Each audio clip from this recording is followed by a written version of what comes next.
দুনিয়ার মানুষকে ডাক দিয়ে বলেন, ও দুনিয়াবাসী, তোমরা শুনে রাখো, তোমরা যদি আমার ভালোবাসা চাও, তোমরা যদি আমি আল্লাহকে ভালোবাসতে চাও, আর আমি আল্লাহর ভালোবাসাটাও যদি তোমরা পেতে চাও, তার মানে তোমরা যদি জান্নাত পেতে চাও, তোমরা যদি নিয়ামত পেতে চাও, তোমরা যদি আমার মহাব্বত পেতে চাও, তোমরা যদি আমার ভালোবাসা পেতে চাও, ও দুনিয়ার মানুষ, তোমরা আমার রসুলের সুন্নতের ইত্তেবা করো।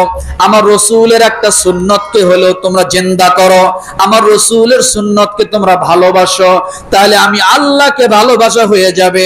আর যদি আমার রসুলের সুন্নতকে তোমরা ইত্তেবা করতে পারো, ওয়াল্লাহু ইয়াগফিরুজ যুনুবা জামিআ ইন্নাহু হুয়াল গফুরুর রহিম।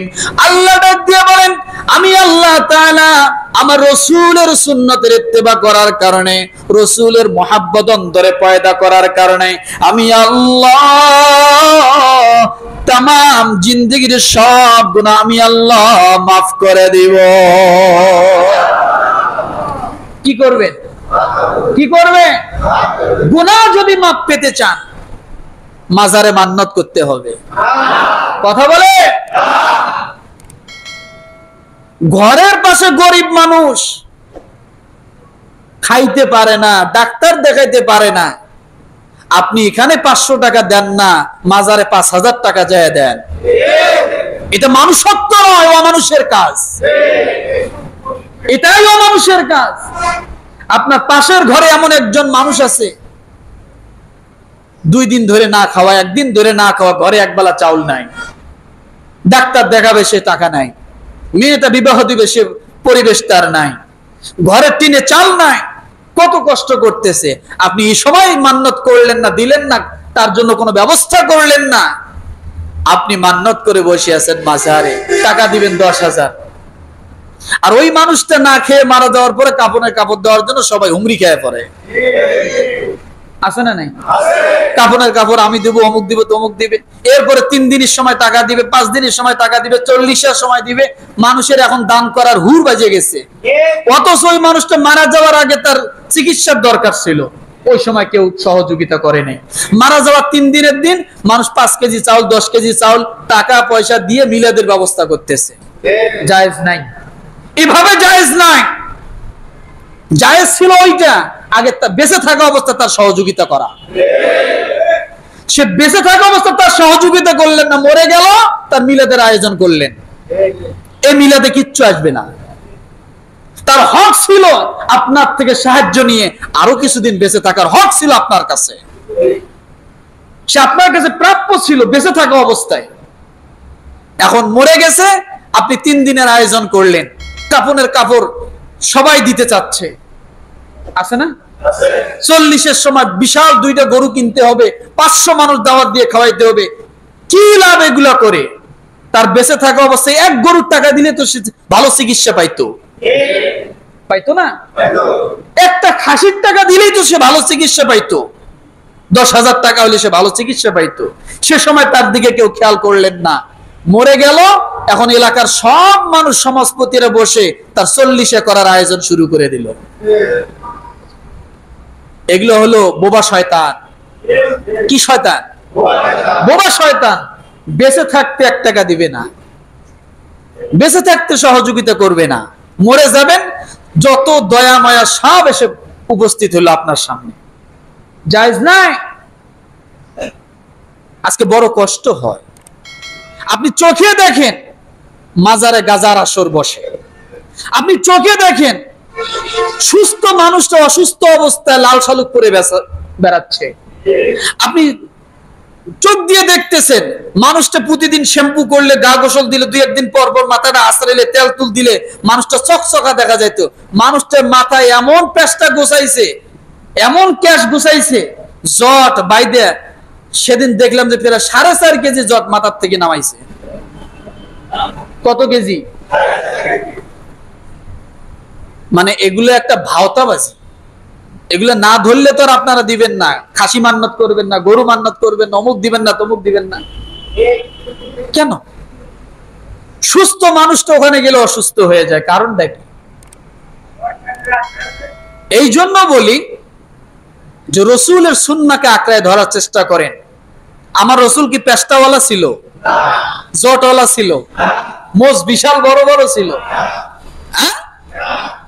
আমার রসুল কেমন ছিল? আগের ঘটনাটা তো শেষ করি নাই, বলতাম নালে সময় নেই। আমার ভাইরা, আমার রসুল কেমন ছিল ছোট্ট একটা কথা বলে শেষ করে দেই। আল্লাহর নবী যেদিন মক্কা থেকে মদিনায় হিজরত করে যান,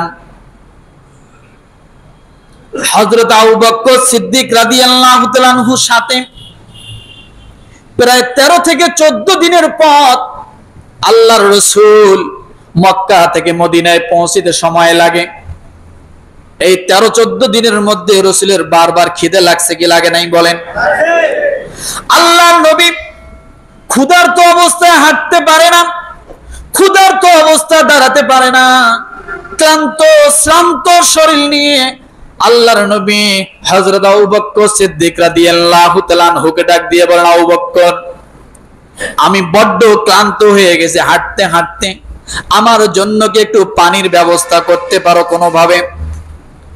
আবু বকর সিদ্দিক রাদিয়াল্লাহু তাআলা আনহু সঙ্গে সঙ্গে দৌড় দিয়ে গেলেন, ডানে তাকালেন, বামে গেলেন, বিভিন্ন জায়গায় ছোটাছুটি করলেন, নবীজির জন্য একটু পানির ব্যবস্থা করতে পারলেন না।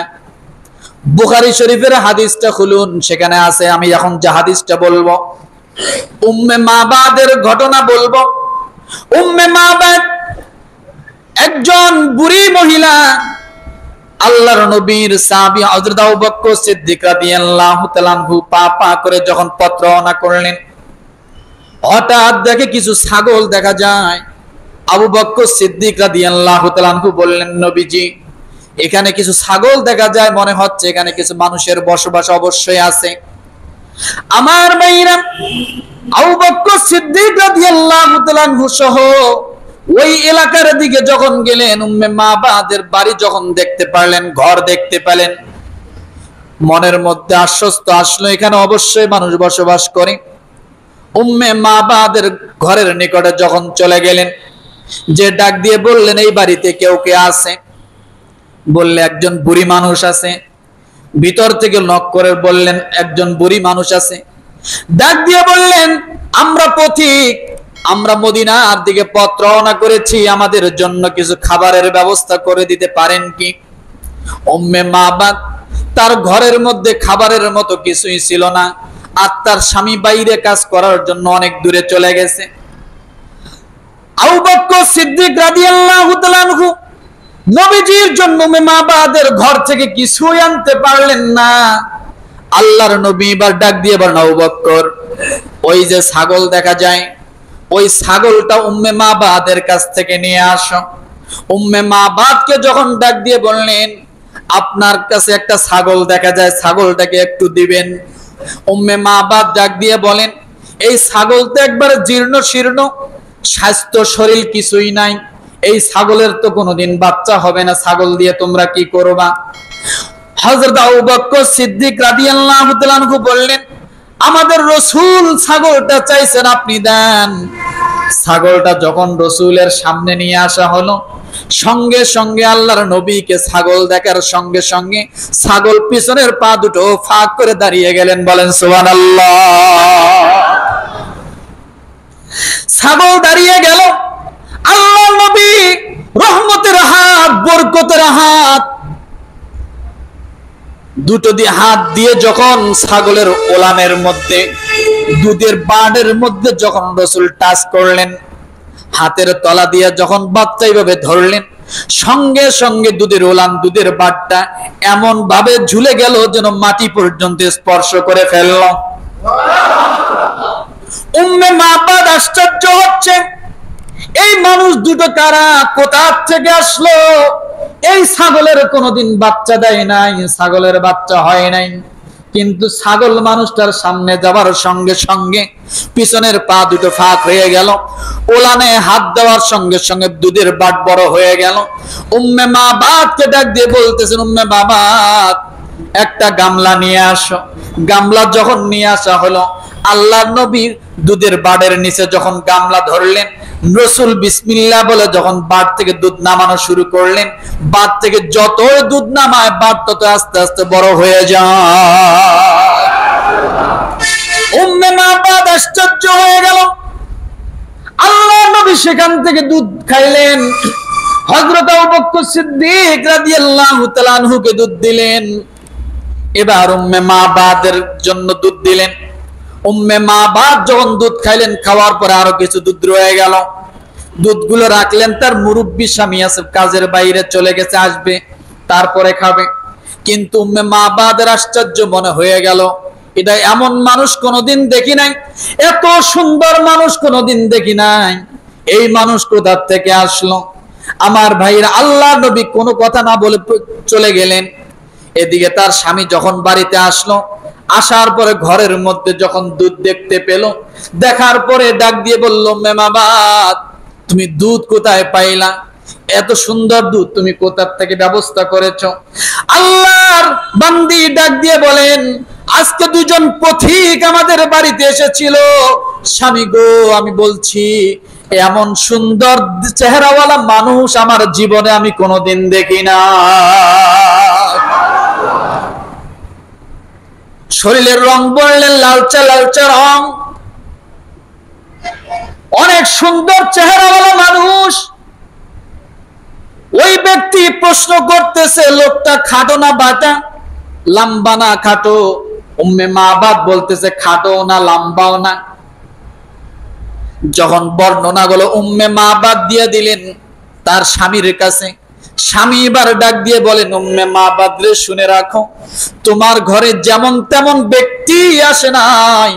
তোমার কথায় যা বুঝলাম, আমি তাওরাতের কিতাবের মধ্যে যে ব্যক্তির বর্ণনা শুনেছিলাম, ওই ব্যক্তি অবশ্যই তোমার ঘরে এসেছিল। সুবহানাল্লাহ।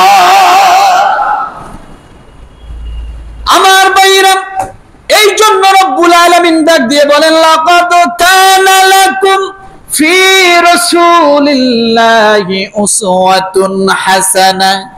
আমার রাসূলের উসওয়াতুন হাসানা কেমন ছিল? ওই যে বেদুনের কথা বলেছিলাম, গুইসাপ যখন রাসূলের সাক্ষী দিয়ে দিল, রাসূলের সাক্ষী দেওয়ার সঙ্গে সঙ্গে বেদুন আশ্চর্য হয়ে গেল। এবার বেদুন সঙ্গে সঙ্গে চিৎকার করে ডাক দিয়ে বলেন, ও নবীজি, আমি অন্যায় করেছি, অপরাধ করেছি, আমি ভুল করেছি, আমি এক্ষণে তওবা করে আপনার কাছে কালেমা শাহাদাত গ্রহণ করলাম। আল্লাহ নবী সঙ্গে সঙ্গে বেদুনকে কালেমা শাহাদাত গ্রহণ করলেন। আশহাদু আল্লা ইলাহা ইল্লাল্লাহু ওয়া আশহাদু আন্না মুহাম্মাদান আবদুহু ওয়া রাসূলুহু। কালেমা শাহাদাত গ্রহণ করে নিল। বেদুন, সালেম গোত্রের বেদুনের বুকটা টান টান হয়ে গেল। হৃদয়ের মধ্যে আলাদা একটা শক্তি সঞ্চয় হলো। ইমানি তেজ বলিয়ান বলিয়ান হয়ে গেল, ইমানের শক্তিতে বলিয়ান হয়ে গেল। এবার কালেমা শাহাদাত পড়ে পড়ে যখন চলে গেলেন বাড়ির দিকে, পথের মধ্যে দেখে প্রায় 1000 শত্রু বাহিনী আল্লাহর নবীর দিকে যুদ্ধ করার জন্য আসতেছে, আল্লাহর নবীর বিরুদ্ধে যুদ্ধ করার জন্য আসতেছে। যখন বনু সালেম গোত্রের বেদুনের সঙ্গে দেখা হলো, এবার বেদুন ডাক দিয়ে বলছে, তোমরা এতগুলো সৈন্য বাহিনী কোথায় যাও? বলতেছে, শুনছি মুহাম্মদ নামের একজন ব্যক্তি আছে, নতুন ধর্মের দাবি করে, নতুন নবীর দাবি করে, আমরা তার বিরুদ্ধে যুদ্ধ করার জন্য যাচ্ছি। এই কথা যখন 1000 সৈন্য বাহিনীর জবান থেকে বাইর হলো, সঙ্গে সঙ্গে বেদুন এবার বুকটা টান টান করে দিয়া ইমানের শক্তি নিয়ে চিৎকার করে তাদের সামনে বলল, লা ইলাহা ইল্লাল্লাহু মুহাম্মাদুর রাসূলুল্লাহ।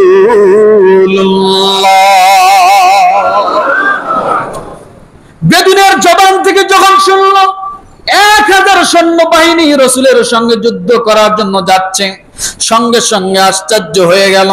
কি আশ্চর্য কথা, তুমিও ইসলাম গ্রহণ করেছো, তুমি ওই ব্যক্তির সাথী হয়েছো। এবার বেদুন ডাক দিয়ে বলল, আমি শুধু ওই ব্যক্তির সাথী হই নাই, এই যে আমার সাথে গুই সাপ আছে, এই সাপটাকেও যদি তোমরা জিজ্ঞাসা করো, সঙ্গে সঙ্গে সাপটা গ্রহণ করে নিল লা ইলাহা ইল্লাল্লাহু মুহাম্মাদুর রাসূলুল্লাহ। সাপের জবান থেকে 1000 সৈন্য যখন রাসূলের উপরে কালেমা শুনতে পারল, সঙ্গে সঙ্গে 1000 লোক সমস্ত অস্ত্র শস্ত্র ফালায় দিয়া ওই জায়গার মধ্যে বেদুনের হাতে হাত রেখে 1000 লোক একসঙ্গে ইসলাম গ্রহণ করে নিল। আপনি ইসলামের ইতিহাস তাকান, সবচাইতে বেশি একসঙ্গে ইসলাম গ্রহণকারী যে 1000 ব্যক্তি, এই গুই সাপ এবং বেদুনের সাথে সম্পর্ক। আর এটা হয়েছে কিসের জন্য? উত্তম আদর্শের জন্য। কি আদর্শ ছিল? রসুলকে এত গালিগালাজ করলো, রসুলকে এত কটাক্ষ করলো, রসুলকে এত কথা বললো, কতল করতে চাইলো, রসুল তখনও ধৈর্যবান। তখনও কি? তখনও ধৈর্যবান, তখনও সবুর। উমর বারবার উঠে লাফায়, রসুল বলে উমর লাফায়ও না, এটা উত্তম আদর্শ না। এই জন্য বলা হয়েছে যে রসুলদের নবুয়তের একটা গুণ হলো অধিক ধৈর্যবান। কথা ঠিক কিনা? মুসলমানের একটা গুণ থাকতে হয় ধৈর্য। এই ধৈর্যের মাধ্যমে আল্লাহ যে পরিমাণ জান্নাতের ওয়াদা করেছেন, অন্য কোন বিষয় এত ওয়াদা আল্লাহ করেন নাই যত পরিমাণ ধৈর্যের মাধ্যমে জান্নাতের ওয়াদা করেছেন। তাহলে আমরা তো জান্নাত পেতে চাই। কথা ঠিক কিনা? আমরা রসুলের উত্তম আদর্শ মেনে নিব কি? কথা বলেন। সুন্নাত গুলোকে অনুসরণ করার চেষ্টা করব কি? আল্লাহর উপর আস্থা বিশ্বাস রাখবো কি? নাকি মাজারের মান্নত দৌড়ে যাবো মাজারে? নো। আপনি আল্লাহর উপর আস্থা রেখে, বিশ্বাস রেখে, আপনি সেজদায় পড়ে, নফল নামাজের সেজদায় পড়ে আপনার যত সমস্যা আছে আপনি তুলে ধরেন। রব্বানা আতিনা ফিদ দুনিয়া হাসানা ওয়া ফিল আখিরাতি হাসানা, এই দোয়াটা আপনি পাঠ করেন। আপনি আপনার বিশ্বাস যেমন হবে, আল্লাহর আচরণ ব্যবহার আপনার প্রতি তেমনই হবে। আপনার আস্থা বিশ্বাস আল্লাহর উপর যেমন হবে, আল্লাহর আচার ব্যবহার আপনার প্রতি।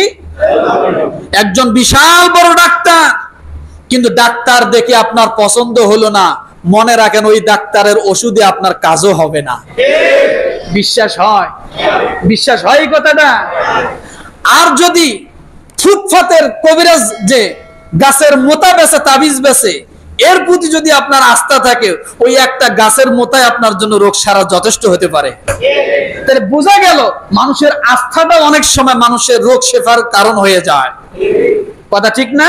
আপনার সকল সমস্যা সমাধানের জন্য একমাত্র যদি আপনি আল্লাহর উপর আস্থা রাখতে পারেন, ওমাইয়াতাওয়াক্কাল আলাল্লাহ, আল্লাহই আপনার জন্য যথেষ্ট হবেই ইনশাআল্লাহ। তাহলে আমরা আস্থা রাখবো কার উপর? তাওয়াক্কুল করব কার উপর? আল্লাহর উপর আমরা তাওয়াক্কুল করব।